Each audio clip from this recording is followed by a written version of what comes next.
Assalamualaikum warahmatullahi wabarakatuh. Alhamdulillahirobbilalamin. Kembali berjumpa dengan saya, namun di pelajaran berbeda, yaitu teknologi One. Saya berharap anak-anak semua sehat walafiat. Oke, langsung saja kita ke materinya. Pengertian teknologi berbasis luas. Teknologi jaringan berbasis luas atau yang biasa disebut Wide Area Network atau WAN. Ini merupakan jaringan komunikasi data yang menghubungkan pengguna pada suatu wilayah geografis besar. Biasanya terhubung melalui internet dengan peraturan khusus dari perusahaan penyedia layanan. Maksud dari WAN ini adalah menyambungkan, misalkan Anda mengakses sebuah website dari Amerika Serikat.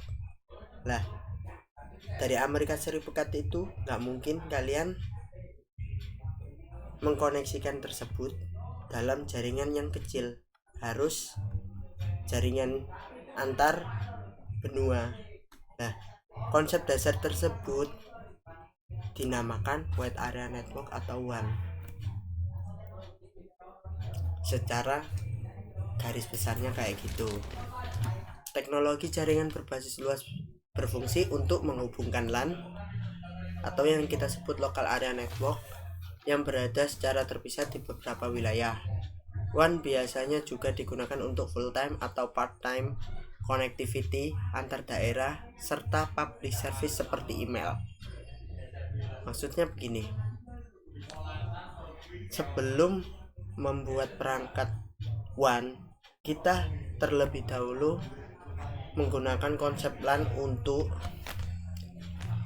membagi koneksi internet kita pada local area atau home network. Contohnya seperti ini, kalian di warung kopi connect pada wifi lokal area, itu yang dinamakan local area network. Nah, kalian membuka website yang dari benua yang lain atau negara yang lain, nah itu sudah dalam artian kalian terhubung dengan WAN. Seperti itu.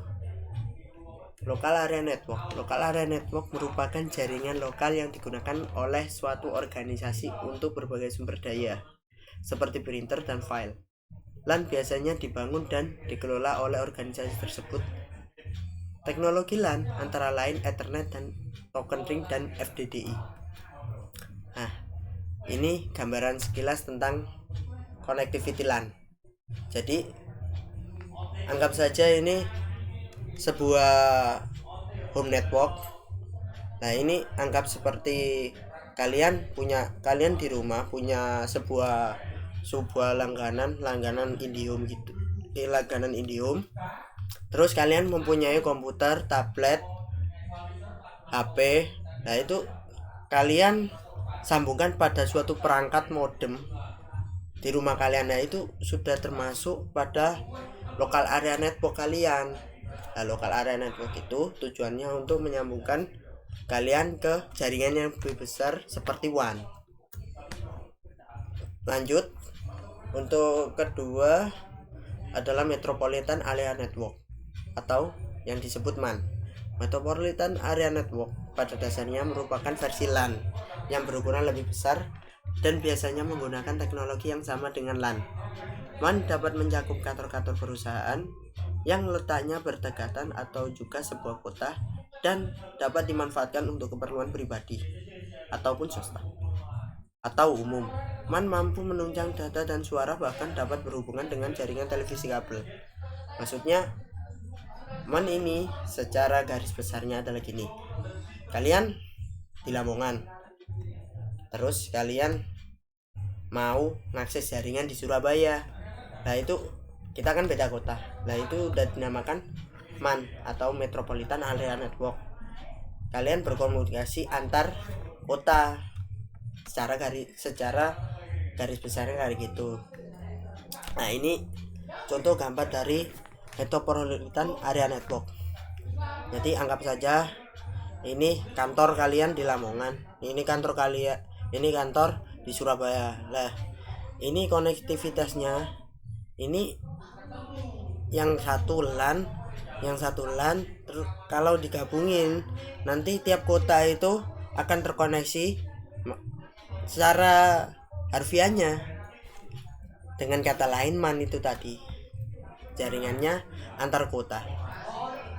Lanjut, yang ketiga pada topik intinya adalah Wide Area Network. Wide Area Network atau yang disebut WAN, jangkauannya mencakup daerah geografis yang luas, sering kali mencakup sebuah negara bahkan benua. WAN memungkinkan terjadinya komunikasi di antara dua perangkat yang terpisah jarak yang sangat jauh. WAN menginterkoneksikan beberapa LAN yang kemudian menyediakan akses ke komputer-komputer atau file server pada lokasi lain. Beberapa teknologi WAN antara lain adalah modem, ISDN, DSL, frame relay, dan sebagainya. Maksudnya begini, sebelum kita membahas secara lanjut Wide Area Network, lebih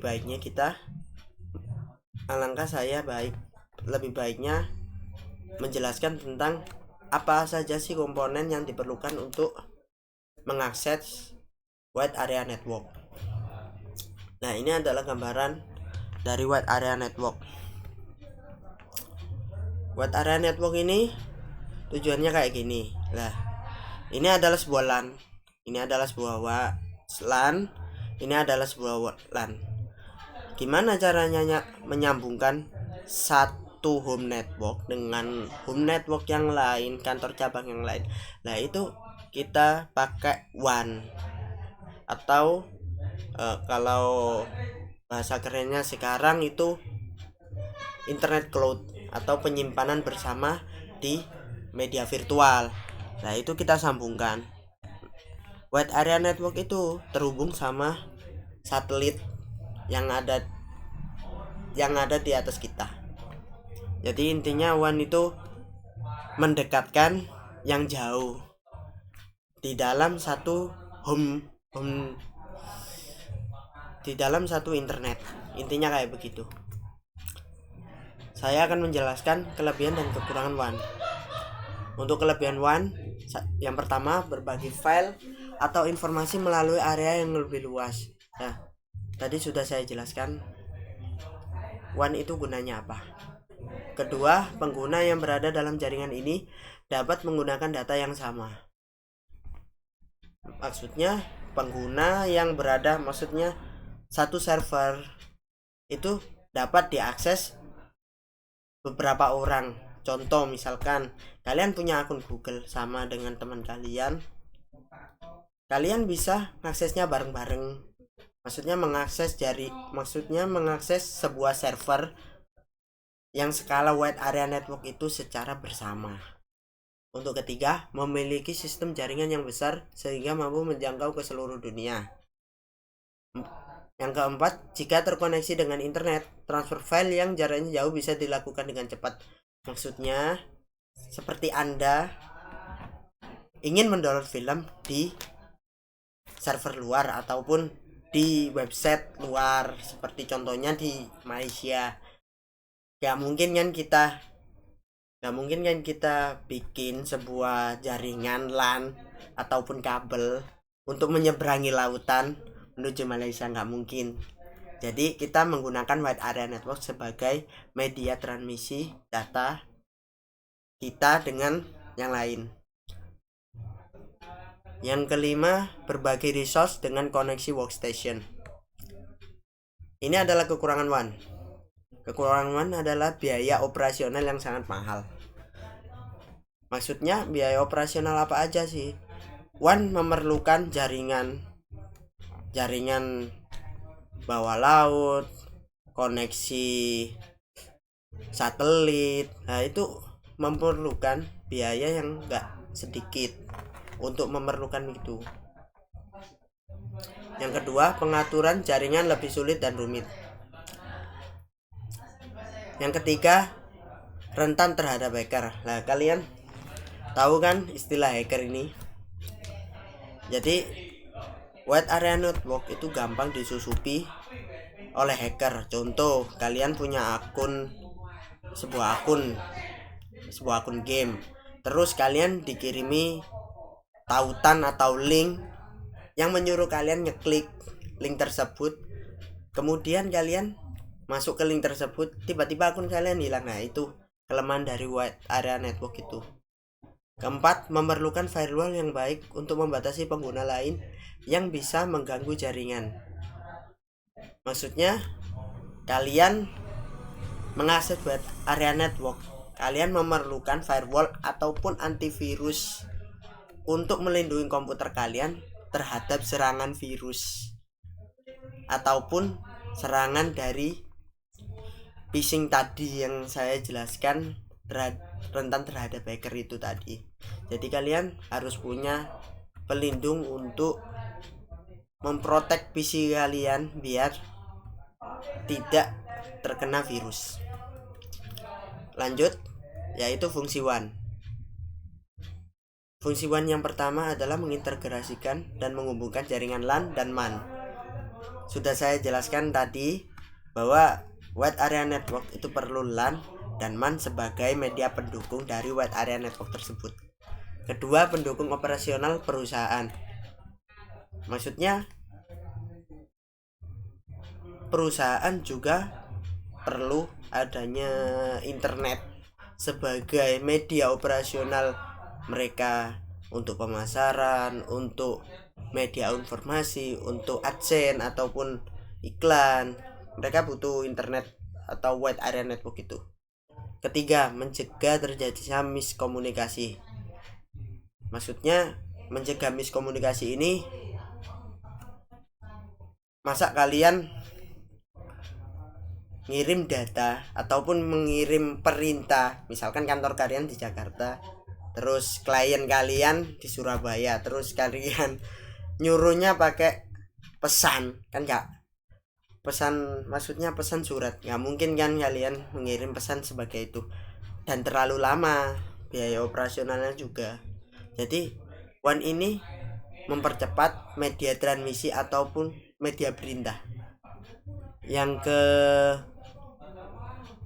Yang keempat adalah menghemat biaya operasional, pasti ya. Soalnya dari segi efisiensi waktu, segi ekonomi juga pengaruh banget. Yang nomor 5, efisiensi dalam perpindahan arus informasi atau data. Itu sudah saya jelaskan tadi bahwa wide area network ini bisa mengirimkan satu data ke data yang lain. Oke, lanjut ke karakteristik jaringan WAN.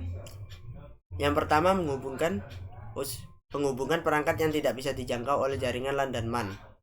Jadi, misalkan kalian punya jaringan di Indonesia dan kalian punya jaringan juga di Eropa.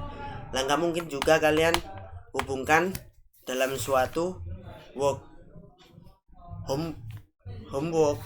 Nggak mungkin juga kalian sambungkan dari satu negara mengulur kabel sampai ke negara Eropa juga nggak mungkin. Nomor 2, memiliki radius jangkauan yang sangat luas. Pastinya kan, tadi sudah saya jelaskan di contoh WAN itu gimana. Coba sampean buka slide yang tadi. Nomor 3, dapat mengakses bandwidth meskipun jaraknya jauh. Nah, ini ada plus minusnya. Semakin jauh koneksi antar negara atau wide area network, semakin kurang bandwidth kalian. Nomor 4, bekerja pada data link dari layer fisikal dan layer OSI. Nanti saya jelaskan. Untuk pertemuan berikutnya mungkin saya akan menjelaskan data link dari layer dan layer OSI. Perangkat jaringan WAN. Yang pertama adalah router. Router ini berfungsi menghubungkan dua jaringan atau lebih. Untuk mengirimkan informasi antar jaringan bisa dikatakan dalam jaringan WAN ini. Perangkat router sangat berperan untuk meningkatkan kemampuan bridge, terlebih dalam memperluas jaringan yang diperlukan. Ini cara kerja router. Ini kebetulan ada gambar router dari Mikrotik sesuai dengan kurikulum kita yang memakai Mikrotik lah. Tugas router ini adalah memanajemen WiFi yang akan disebarkan, yang akan disebarkan dari modem ke router. Router ini tujuannya untuk memanajemen internet kalian, membagi bandwidth, memberikan IP address dan sebagainya. Kedua adalah modem. Nah, ini adalah perangkat penyedia internet. Modem, misalkan modem IndiHome, modem Simpati, modem Telkomsel ataupun Indosat. Nah, itu modem adalah penyedia. Jadi intinya adalah modem adalah perangkat pendukung untuk mengubah sinyal digital menjadi analog. Jadi data digital yang dikirimkan akan dikonversi menjadi sinyal analog agar dikenali oleh sistem teknologi transmisi. Kemudian akan dirubah kembali menjadi format digital dan diteruskan kepada penerima. Jadi secara harfiah, modem itu adalah sebuah perangkat yang menyediakan jaringan internet. Contohnya samen pakai Simpati. Nah, itu Simpati itu punya sinyal. Nah, sinyal itu di dalam perangkat tersebut ada modemnya. Modem itu dapat menyediakan internet untuk HP kalian. Intinya di sebuah perangkat HP itu terdapat modem. Nah, cara kerja modem adalah gini. Jadi ini yang saya tunjuk adalah modem. Modem ini menghubungkan internet. Nah, modem ini diturunkan ke router, baru dibagi ke laptop kalian, wifi kalian punya printer, kalian punya PC. Nah, tujuannya modem ini adalah menyambungkan ke internet. Baru dari modem ini kita sambungkan ke router untuk dibagi kepada perangkat kalian. Yang ketiga adalah CSU atau DSU atau Channel Service Unit atau Data Service Unit. Di sini memiliki fungsi yang hampir sama dengan modem untuk mengirimkan data dalam format digital melalui sebuah jaringan telepon digital. Nah, ini CSU, DSU ini biasanya dipakai. Nah, kalau dulu itu jarang yang pakai modem. CSU, DSU ini kayak apa ya? Kayak telepon rumah lah kalau dulu. Intinya sama sih kayak modem, cuma beda perangkatnya aja. Nah, yang nomor 4 adalah switch ATM. Perangkat ATM switch berfungsi sebagai penyedia layanan transfer data berkecepatan tinggi antara LAN dan WAN. Oleh karena itu, dalam membuat jaringan WAN, ATM switch ini sangat diperlukan lah. ATM switch ini adalah media penyimpanan, maksudnya media transmisi kalian menghubungkan ke internet. Jadi intinya ini untuk mengatur kalian ke internet, mengatur bandwidth ataupun apa. Yang kelima adalah multiplexer. Perangkat multiplexer mampu mentransmisikan gabungan dari beberapa sinyal dan mentransfer data secara kontinu melalui sebuah sirkuit. Yang nomor 6, frame relay. Perangkat ini mampu menghubungkan data privat atau data lokal melalui jaringan menggunakan sinyal digital. Frame relay hampir mirip dengan ATM switch, hanya saja kecepatan transfernya tidak sebaik ATM switch. Untuk 4, 5, dan 6 ini kemungkinan jarang yang make. Soalnya dari kebanyakan itu yang paling berpengaruh adalah router dan modem ini. Kemudian dari modem dan router itu kita menghubungkan ke LAN, baru kita pakai sebagai wide area network yang internetnya itu disediakan oleh penyedia layanan dari modem tersebut. Intinya sebagai begitu.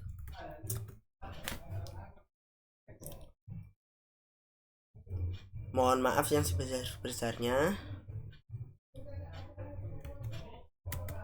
Mungkin penjelasan saya kurang dimengerti atau apa. Semoga juga kita cepat bertemu dalam sesi pembelajaran luring, dan mungkin ada pertanyaan bisa kalian catat, nanti kalian bisa tanya pada pelajaran offline kita. Doakan saja corona cepat berlalu. Oke, selamat, terima kasih sudah mendengarkan dengan baik. Mudah-mudahan ilmunya bermanfaat, amin. Sekian dan terima kasih. Wassalamualaikum warahmatullahi wabarakatuh.